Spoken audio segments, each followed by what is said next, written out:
新標電雞要收安全稅喎，產能過剩，又要開條新財路啊！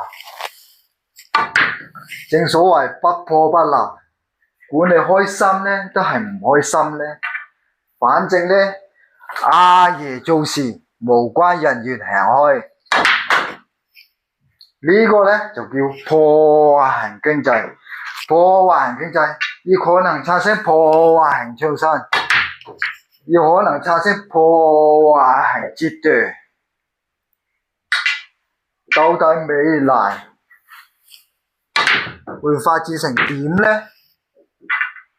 呢個結構就好難估嘅。總之大家呢，就見步行步啦。篤波，篤返幾粒靚波，咪同你哋吹咁多水咯。